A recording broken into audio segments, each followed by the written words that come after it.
Welcome back. You might have caught wind of this. Yeah. It's a pretty surprising turn, actually. India and Pakistan have just announced a ceasefire. That's right.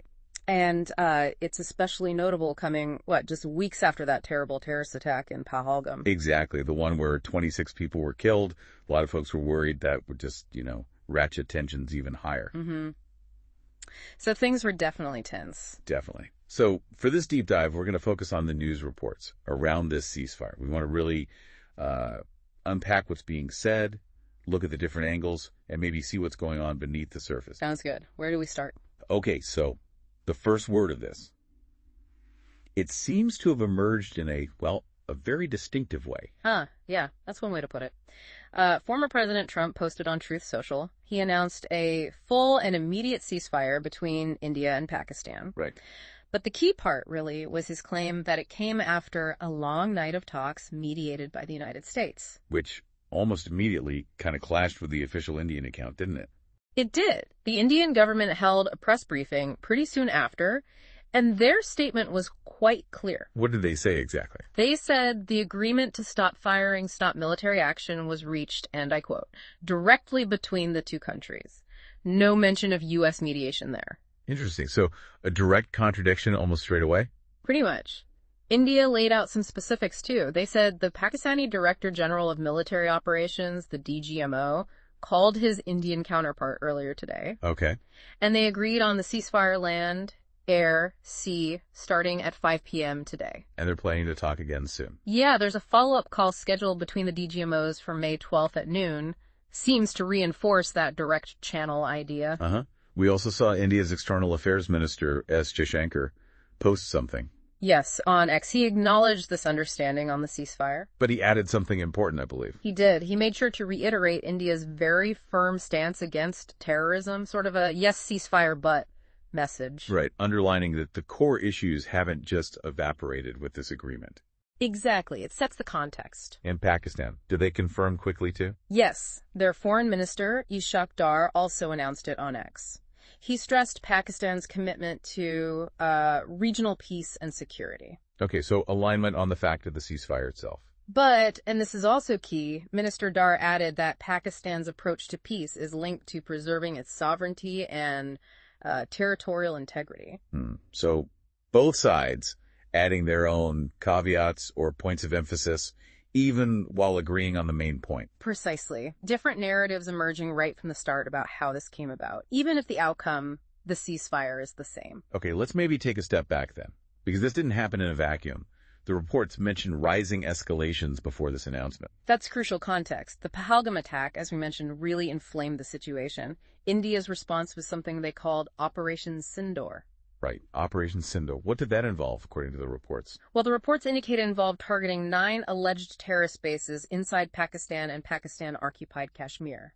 And there were claims about casualties. Yes, the Indian government claimed that over 100 terrorists were killed in these operations. That's a pretty significant number. Were any specific targets mentioned? They were. Specifically, the Murid-K headquarters of Lashkar-e-Taiba and the Bahawalpur base of Jaish-e-Mohammed. And these groups have a history. A long and bloody history, yes. Both have been linked to numerous attacks inside India over the years. So hitting those specific locations would be, strategically and symbolically important. And things escalated even beyond that operation. It seems so. The report suggests that after Operation Sindoor, there was a further back and forth with both sides targeting each other's installations. So it sounds like things were getting quite dangerous. A real tit-for-tat cycle. Definitely moving in a worrying direction, which makes the sudden ceasefire announcement even more striking, perhaps. Okay, so let's loop back to the U.S. role, or the conflicting stories about it. Yeah. We had Trump claiming mediation. Right. But then we have the current U.S. Secretary of State, Marco Rubio, weighing in. Yes, and his account is, a bit more nuanced, maybe. He said that he and Vice President J.D. Vance had been actively engaging with senior officials on both sides. Who specifically? A pretty high-level list. The prime ministers, foreign ministers, army chiefs, and national security advisors of both India and Pakistan over the past 48 hours, apparently. That does suggest quite intense diplomatic activity, doesn't it? It certainly does. Rubio also mentioned an agreement to start talks on a broader set of issues, potentially at a neutral site. And he praised the leaders. Yes, he commended Prime Ministers Modi and Sharif for their, quote, wisdom, prudence, and statesmanship. Okay, so the U.S. is definitely saying they were involved, heavily involved even. It looks that way from Rubio's statement, but it still doesn't quite align with India saying it was purely direct talks, does it? No, it doesn't. Maybe the U.S. role was more about facilitating the conditions for those direct talks rather than mediating the actual ceasefire terms. That's a possibility. Creating the space for the DGMOs to connect, perhaps. It's hard to know for sure from the outside. And then there's that other wrinkle. Vice President Vance reportedly said something different earlier. Yeah, that's another layer, isn't it? The report mentioned Vance previously stating that the India-Pakistan tensions were, essentially, none of their business. Which could mean, well, a few things. Maybe a change in stance, or different views within the administration, or just strategic messaging. Could be any of those. It just adds to the slightly confusing picture around the U.S. involvement. Okay, so let's try and pull together some key takeaways from all this. What stands out? Well, first, obviously the conflicting narratives on U.S. mediation, Trump's claim versus India's emphasis on direct talks, with Rubio's statement sort of in the middle, detailing U.S. engagement. Right, that's the big ambiguity. But the second point is crucial. Despite those differences, both India and Pakistan did announce the ceasefire at almost the same time. Synchronized. Exactly. Which strongly suggests, a mutual agreement, a shared interest in stopping the shooting right now, regardless of how they got there. And the ceasefire itself was immediate. Effective 5 p.m. today.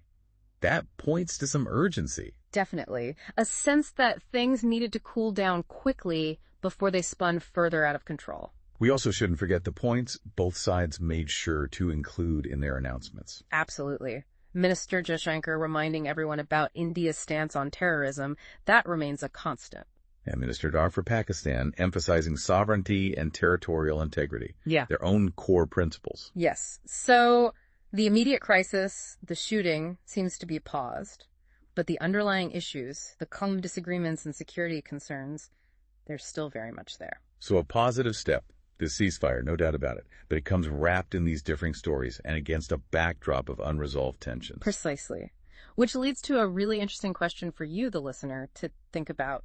Given how tense things were and these conflicting accounts, particularly about the U.S. role, what do you think really shifted behind the scenes? What calculations might have changed for India or Pakistan or both to make them agree to the ceasefire now?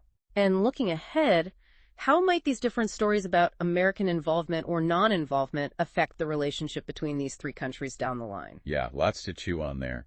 It feels like this ceasefire, while welcome, is probably just one moment in a much longer, very complex story. Couldn't agree more. It's definitely a situation to keep watching closely.